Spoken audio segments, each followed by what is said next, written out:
اللہ الرحمن الرحیم۔ حضور صلی اللہ علیہ وسلم نے ارشاد فرمایا، ان فی الجنت بابا یقال له الریان يدخل منه الصائمون یوم القیامہ لا يدخل منه احد غیرهم یقال این الصائمون فیقومون لا يدخل منه احد غیرهم فاذا دخلوا اغلق فلم يدخل منه احد متفق علیہ۔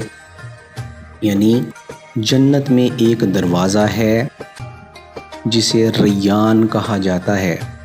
قیامت کے دن روزہ دار اس میں سے داخل ہوں گے اور ان کے سوا اس دروازہ سے کوئی داخل نہیں ہوگا۔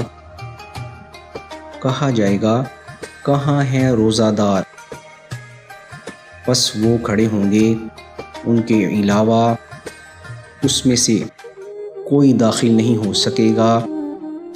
جب وہ داخل ہو جائیں گے تو اسے بند کر دیا جائے گا، پھر کوئی اس میں سے داخل نہیں ہو سکے گا۔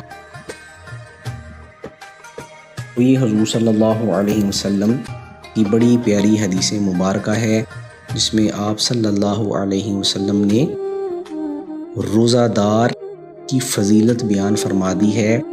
یعنی اللہ تعالیٰ نے جنت میں ایک دروازہ صرف روزہ داروں کے لیے مختص کر دیا ہے، جس کا نام ہے ریان۔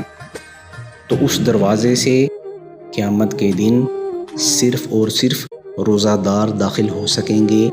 اس کے علاوہ کسی کو یہ حکم نہیں دیا جائے گا کہ وہ اس دروازے سے داخل ہوں۔ اور حدیث مبارکہ میں فرمایا، این الصائمون، یعنی روزہ داروں کو مخاطب کیا جائے گا، ان کو بلایا جائے گا، ان کو اللہ تعالیٰ کی بارگاہ میں حاضر کیا جائے گا۔ پھر اس کے بعد ان روزہ داروں کو اللہ تعالیٰ کی طرف سے یہ حکم دیا جائے گا کہ اے روزہ دارو، دنیا میں تم نے اللہ تعالیٰ کی رضا کی خاطر روزے رکھے، اس کی خاطر تم بھوکے اور پیاسے رہے، اس کی خاطر تم نے اپنے کھانے اور پینے کو ترک کر دیا، تم نے اس کی خاطر نفسانی خواہشات کو چھوڑ دیا۔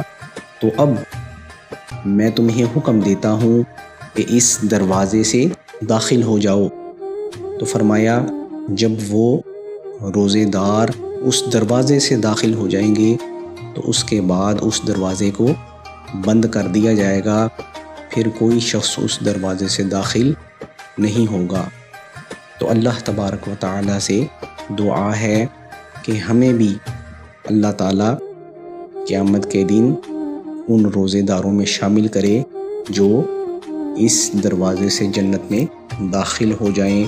اللہ تبارک و تعالیٰ سے دعا ہے کہ ہمیں دین اسلام کو سمجھنے اور اس پر عمل کرنے کی توفیق عطا فرمائے۔ والسلام علیکم ورحمۃ اللہ وبرکاتہ۔